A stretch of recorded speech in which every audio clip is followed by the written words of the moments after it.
आदाब, आप देख रहे हैं न्यूज मैक्स और मैं हूं आपके साथ मुनमुन रहमान।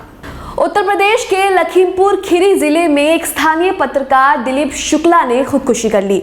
आरोप लग रहे हैं कि सरकारी खरीद केंद्र पर उनका धान खरीदने के बजाय स्थानीय विधायक के दबंग साथियों ने उन्हें धमका कर वहां से भगा दिया। धमकी और अपमान के बाद से ही पत्रकार दिलीप शुक्ला तनाव में थे। वहां से आने के बाद उन्होंने स्थानीय सांसद और विधायक को लेकर फेसबुक पर कई पोस्ट लिखी।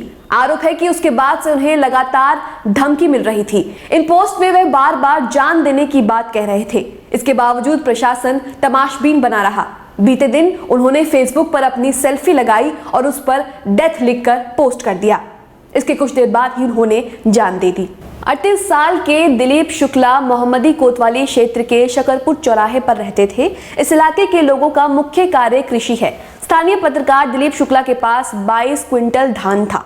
बताया जा रहा है कि इसे बेचने के लिए वे सरकारी धान खरीद केंद्र पर गए थे। सपा नेता क्रांति कुमार सिंह बताते हैं कि धान खरीद केंद्र पर स्थानीय विधायक के गुर्गों का कब्जा है। वहां उनके धान में नमी बताई गई। इसी बात पर दिलीप शुक्ला से झड़प हो गई। विधायक के गुर्गों ने उन्हें धमकी देते हुए वहां से भगा दिया। दिलीप शुक्ला वहां से लौट तो आए, लेकिन उसके बाद से ही वे लगातार डिप्रेशन में थे। उन्होंने लगातार स्थानीय विधायक और सांसद को लेकर फेसबुक पर कई पोस्ट लिखी। एक पोस्ट में उन्होंने लिखा, सांसद विधायक मेरी लाश पर वोट मांगने मत जाना, अंतिम निवेदन। इसी तरह की उन्होंने कई पोस्ट लिखी। आरोप लग रहे हैं कि इसके बाद उन्हें लगातार धमकी मिल रही थी। इससे घबराकर घर वालों ने उन्हें जिले से बाहर भेज दिया था। वहां से भी उन्होंने एक पोस्ट फेसबुक पर लिखी। एक पोस्ट में उन्होंने लिखा, मैं भागता भागता थक चुका हूं। अगर किसी भी प्रकार से मेरी मौत होती है तो समझ लेना विधायक और छविराम सिपाही ने मारा है। बताया तो यहाँ तक जा रहा है कि फेसबुक पोस्ट लिखने की वजह से कुछ पुलिस वाले भी उन्हें धमकी दे रहे थे। दिलीप के भाई रवि शुक्ला ने बताया कि उनके भाई काफी दिनों से डिप्रेशन में जी रहे थे। उनके पास 22 क्विंटल धान था। धान बेचने के लिए वे खरीद केंद्र पर गए थे। वहां कुछ विवाद हो गया, तब से ही वे परेशान थे। पहली नजर में देखने पर यह पूरा मामला ही उत्पीड़ित का है। इसमें सत्ता के साथ ही पुलिस की भूमिका भी संदिग्ध है। सबसे अहम बात यह है कि एक पीड़ित पत्रकार लगातार जान देने की बात कर रहा था और पुलिस प्रशासन तमाशबीन बना हुआ था। यहाँ तक कि मरने से पहले उन्होंने ये भी लिखा था कि वह शराब और जहर ले आए हैं। बाद में उन्होंने फेसबुक पर अपनी सेल्फी लगाई, उस पर लिखा डेथ। इसके कुछ देर बाद ही उन्होंने जहर खा लिया। इसमें उनकी जान चली गई।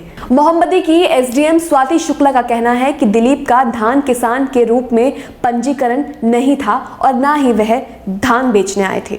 सपा नेता क्रांति कुमार सिंह का कहना है कि भाजपा के नेता और सरकार लोगों का दमन कर रही है और उसके बाद पूरे घटनाक्रम को कैसे पी जाना है, कैसे सबूत नष्ट करना है, इस मामले में इन लोगों ने महारत हासिल कर ली है। मोहम्मदी विधायक विवादित प्रकरण समेत तमाम घटनाओं में शामिल रहे हैं। चाहे मोहम्मदी कोतवाली पर हमला हो, बालू खनन, धान खरीद घोटाला हो, उन्होंने मांग की कि इन सारे प्रकरणों की उच्च स्तरीय जांच होनी चाहिए। इनके और इनके साथ जुड़े प्रशासनिक अधिकारियों के खिलाफ भी कार्रवाई होनी चाहिए। ऐसी और खबरों के लिए न्यूज मैक्स के साथ जुड़े रहें। चैनल को सब्सक्राइब करना ना भूलें और साथ ही बेल आइकॉन को जरूर दबाएं। सभी अहम खबरों के लिए न्यूज मैक्स को सब्सक्राइब करें।